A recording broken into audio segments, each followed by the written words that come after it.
Donc aujourd'hui je vais vous présenter une vidéo de Team Fortress 2 où on va parler de certains modes spéciaux, pas de base. Donc déjà le Man vs Machine qui consiste à survivre aux vagues de robots. En général c'est 6 vagues, ça peut être moins comme plus. Ensuite nous avons alors le TF de War. Ce sont des petites manches où vous allez faire des jeux. Par exemple, on va vous dire de vous accroupir, alors vous allez vous accroupir, et à chaque fin de manche, ça va être de plus en plus rapide. À la fin, il y aura un boss. Alors vous allez faire les boss, ça peut être un mini-jeu, ça peut être n'importe quoi. Et à la fin, celui qui a le plus de points tue les autres. Ensuite, nous avons le mode DR, Death Run. Alors en fait, ça consiste à... il y a un Saxton. Donc je vais vous expliquer le mode Saxton après. Il y a un Saxton qui va se mettre derrière un mur invisible que l'équipe adverse ne pourra pas voir. Et il va déclencher des pièges.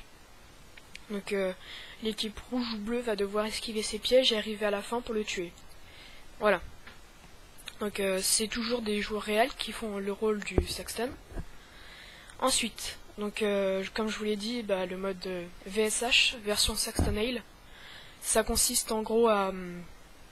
il y a un joueur de l'équipe qui va aller dans l'équipe rouge ou bleue, ça dépend, et qui va devoir tuer les autres en incarnant un personnage spécial, comme Christian Brutal Sniper, le Saxton de base, le Vagineur. Alors, plus il y a de monde, plus le Saxton aura de vie, moins il y a de monde, moins il aura de vie. Aussi, quand vous êtes les deux derniers, vous avez des mini-critiques. Et quand vous êtes le dernier, vous avez les critiques. Voilà. Donc ensuite, le mode zombie.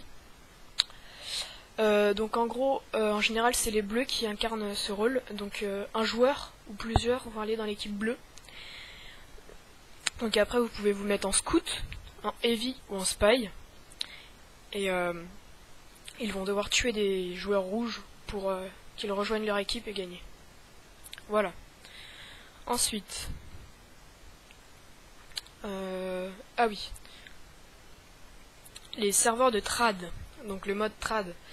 Donc le but c'est si vous avez par exemple des armes à échanger, vous allez sur ces serveurs et vous allez pouvoir échanger des armes. En fait, chaque joueur sur la partie cherche quelque chose. Donc par exemple, vous parlez dans le jeu, vous écrivez.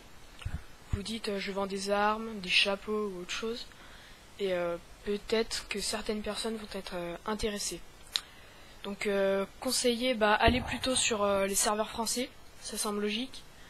Bon après si vous parlez bien anglais, allez-y, parce que en général sur les serveurs anglais il y en a beaucoup qui cherchent des armes. Voilà. Donc par exemple il y a plusieurs maps, par exemple il y a la map Minecraft, il y en a énormément des maps Minecraft. Ah, désolé, quelqu'un m'appelle. Bon, ce sera tout pour cette vidéo. Je suis désolé parce que ma qualité graphique n'est pas excellente. Merci à ceux qui s'abonnent et à plus dans une vidéo. Salut à tous.